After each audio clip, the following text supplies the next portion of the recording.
We get used to the daily dose of news about hacking from Russia and North Korea, but China has an increasing threat in terms of cybersecurity. And today we have a special edition with 3 stories that we found over the weekend that illustrate the risks coming from China. There's concerns from Silicon Valley, there's a stunning report on how deeply China has infiltrated the Canadian government systems, and a botnet that just won't go away that has Chinese origins. This is Cybersecurity Today. I'm your host, Jim Love. Silicon Valley has long been a breeding ground for innovation, but increasingly, it's a breeding ground for espionage. Amid an escalating geopolitical struggle, Chinese spies are stepping up their operations in America's tech hub, putting companies like Google, Tesla, and Apple directly in their crosshairs. The most recent episode involved Linwei Ding, a Google employee who was caught red-handed trying to steal trade secrets to launch his own company in China. Ding, who worked at Google's California headquarters for 4 years, had covertly downloaded more than 500 files related to Google's AI technology. Investigators also discovered that Ding had deceived a colleague into scanning his access badge to make it look like he was in the office when he was actually in China pitching to investors. On January 6th, a day before Ding was set to leave for Beijing, FBI agents raided his home and seized his devices. Ding has pleaded not guilty, but his case is just the tip of a very large iceberg. The FBI and other U.S. agencies are increasingly sounding the alarm on China's corporate espionage operations. American authorities claim that China's need for cutting-edge technology has grown more urgent due to strict export controls on advanced chips and AI systems. As a result, China's Ministry of State Security, MSS, has allegedly turned to clandestine methods to bridge the technology gap. Beijing's efforts have not just targeted Google. In recent years, individuals have been charged with stealing technology from companies including Tesla, Apple, and IBM with the aim of transferring it back to China, often successfully. Virtually all PRC citizens who work in technology companies abroad are allowed by the MSS to steal proprietary information, according to Nigel West, an intelligence expert. He goes on to say, it's state-sponsored theft and it's designed to give Chinese companies a competitive advantage without investing the time and money in R&D. West describes a systemic effort that is state-backed, with Chinese nationals often facing no consequences if they take stolen technology home to exploit it for profit. Recently publicized incidents are highlighting an intensifying battle over technology and innovation, with China appearing undeterred by U.S. legal action. Just this June, a Canadian national pleaded guilty to stealing battery manufacturing secrets from Tesla to launch a similar venture in China. In another instance, multiple former Apple employees were caught attempting to flee the U.S. with proprietary information related to self-driving car technology. Last year, the U.S. launched a disruptive technology strike force to address high-tech theft, signaling a recognition of the scale of this threat. And for Silicon Valley, this is not just about safeguarding intellectual property. It's about maintaining the U.S.'s position at the forefront of global technology. Companies have stepped up their internal security measures, screening employees more rigorously and working closely with federal authorities to counter these growing threats.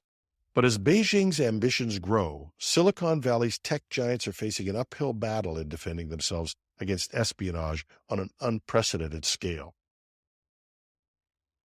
Chinese hackers reportedly infiltrated Canadian government networks for 5 years, gaining access to sensitive information, according to a report, the National Cyber Threat Assessment from Canada's Cyber Centre, part of the Communications Security Establishment. The report claims the intrusion attributed to Chinese state-sponsored actors aimed to gain strategic, economic, and diplomatic leverage. The hackers allegedly targeted a wide range of government systems, including federal, provincial, and indigenous networks. The report states, PRC state-sponsored cyber threat actors persistently conduct cyber espionage against federal, provincial, territorial, municipal, and indigenous government networks in Canada.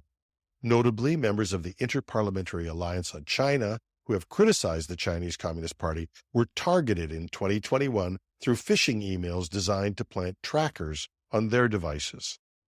The attackers were interested in sectors like advanced robotics, quantum computing, 6G networks, Web3 technology, and aviation, with private sector organizations in these fields also affected. Although the Cyber Center claims that all known federal government compromises have been resolved, it warns that remnants of these attacks may still exist due to the extensive time and resources hackers invested in studying Canadian networks. Early in 2024, the Canadian government had cautioned that Chinese threat actors conducted multiple Earlier in 2024, the Canadian government had cautioned that Chinese threat actors had conducted multiple reconnaissance scans on various government bodies, political parties, and critical infrastructure, underscoring the persistent risk these cyber espionage campaigns pose to Canada's security. And hackers linked to the Chinese government are using a large botnet comprised of TP-Link routers to conduct highly evasive password-spraying attacks on Microsoft Azure accounts. Microsoft warned about this week. Dubbed Covert Network 1658 by Microsoft, this botnet comprises thousands of routers, cameras, and Internet of Things devices, posing a significant challenge for detection and mitigation. The botnet, previously identified as Botnet 7777 by researchers in 2023, initially included over 16,000 devices. By rotating compromised routers' IP addresses, hackers masked login attempts across multiple IP addresses, making it difficult for security systems to detect these password-spraying attacks. Microsoft notes that the botnet now averages around 8,000 active devices, largely composed of hacked TP-Link routers. Some characteristics of the attacks make them especially difficult to identify. Hackers use low-volume login attempts to avoid triggering traditional security alerts, while frequently rotating IP addresses among the broad set of compromised small office, home office devices. Additionally, each device in the botnet operates for an average of 90 days before cycling out, complicating tracking and shutdown efforts. Microsoft cautioned that any group using the Covert Network 1658 infrastructure can mount these widespread account takeover campaigns, posing risks to multiple sectors. This threat's persistence highlights the need for enhanced security on IoT devices and vigilance from organizations using cloud services like Azure. And that's our show for today.